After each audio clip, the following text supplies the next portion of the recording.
On ne nous impose rien. Ça, c'est difficile, ça?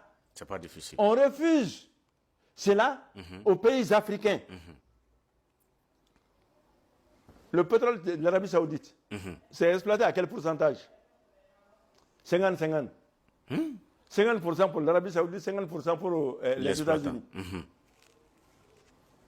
Mais le pétrole du Sénégal, le pétrole de la Côte d'Ivoire, c'est combien pour cent? 10% ou 12% au maximum. Ça veut dire que sur chaque 1000 francs, 880 appartiennent à la France et 120 francs appartiennent à la Côte d'Ivoire.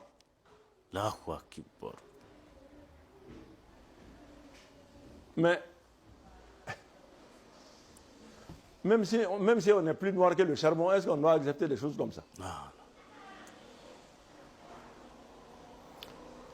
Si la France est encore présente en Afrique, c'est par le fait de certains chefs d'État. Et ces chefs d'État, nous devons les combattre. C'est ça le mal même, les véritables les maux qui rongent l'Afrique aujourd'hui. Ce sont ces chefs d'État-là qui nous créent des problèmes. Qui cherchent des bases, au lieu de chercher les moyens de production, au lieu de chercher la technique, à développer les techniques agricoles et autres choses, on amène les armées. L'armée française va faire quoi en Afrique? Il faut que ces chefs d'État-là, parce que nous-mêmes, parce qu'on ne fait rien contre eux là. Il faut qu'on trouve des stratégies maintenant pour éliminer ces gens-là. Ils cherchent à éliminer nos leaders. Oui. Ils cherchent à tuer nos dirigeants. Nous allons nous priver alors du même plaisir. Nous nous ferons un plaisir de trouver les voies et moyens pour éliminer et Alassane et Talon s'ils ne changent pas. Inch'Allah.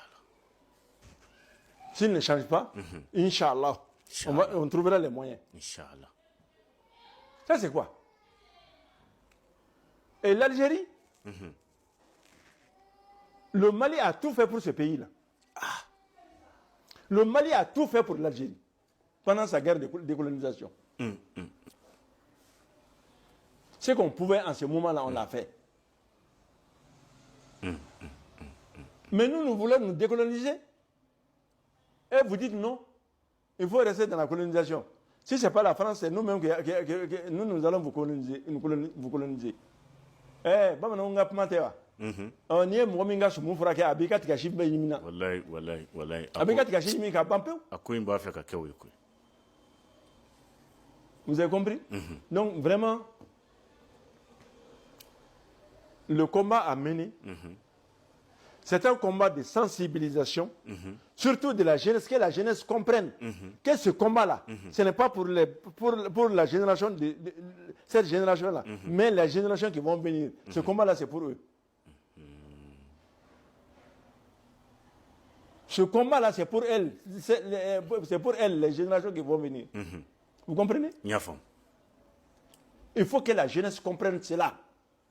Il faut que cela soit enseigné dans les écoles. Il faut que cela soit enseigné partout.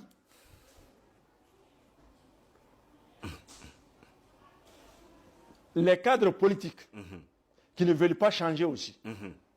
De la même manière que nous envisageons peut-être de traiter ces gens-là à l'extérieur, il faudrait qu'on imagine qu'est-ce qu'il faut faire maintenant pour traiter ces apatrides-là qui vivent sous nos pieds.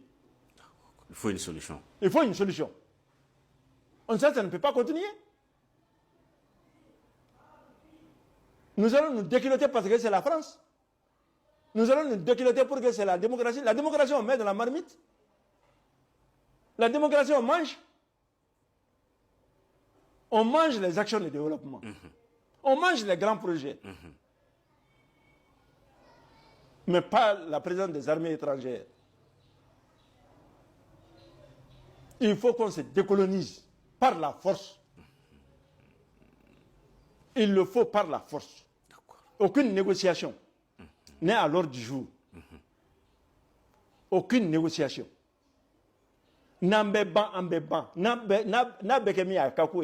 En tout cas, nous serons décolonisés.